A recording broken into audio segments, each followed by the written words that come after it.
If anybody's been to Charles City Museum, they have seen this in their showroom for quite a while. It's a privilege to have it at this show. It's a beauty. There's a whole backstory on how he got the colors.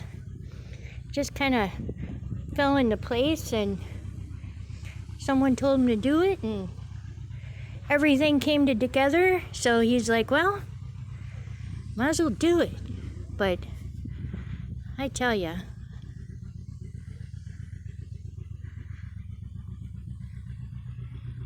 one nice tractor.